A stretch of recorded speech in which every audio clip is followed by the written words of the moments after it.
Hello friends मु Devasmita Odia kitchen को स्वागत। आज रेसिपी है देसी चिकेन। देसी चिकेन पे कौन कौन सब सामग्री आवश्यक चलतु देखी नब आज रेसिपी। जदि यही रेसिपी आपन को भल लगी लाइक शेयर कमेंट करदे। एटी मुझे गोटे केजी देसी चिकेन स्वाद अनुसार लुण हलदी किसी सोरिष तेल दे भल भाव गोड़े नवा।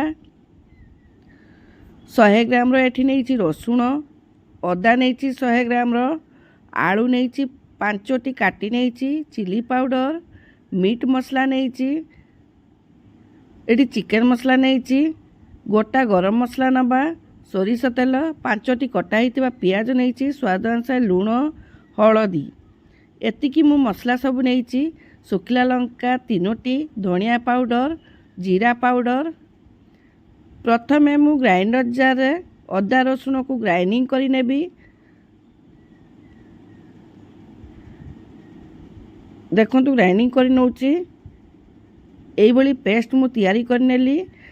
तापरे करेई गरम करिबा। करेई गरम हैला परे मु एठी सोरिष तेल किछि देली। तेल गरम ही आसलानी एठी आलू को मु लाल करी भाजी नेबी। देखंतु आलू लाल भी हो गलानी ताकू गोटे जगह को मु काढ़ी नौची। तब गरम तेल रे मु किछि चीनी देली कलर हवापाई मुझे चीनी को नहीं चीनी कलर हो गलानी एठी मु कटा पियाज को देली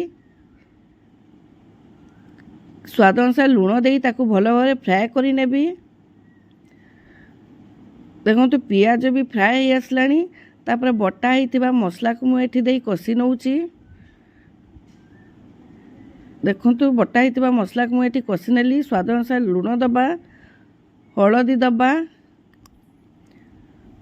जीरा धनिया गुंड दबा मीट मसला दबा दे ताकू भल भाव कषि नबा। तापर देसी चिकेन को ताकू मसला रे कषि नौची।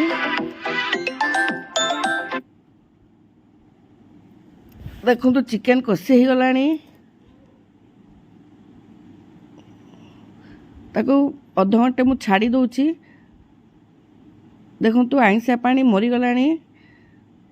तापरे मु आलू को देबा आलू चिकेन को भल भाव कषि नौची।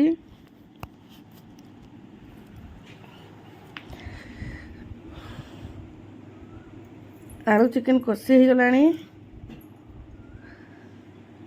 तापरे मु एठी गरम पानी देली। गरम पानी देइथिले चिकेन टा भल भाव सिझी जाई थाए।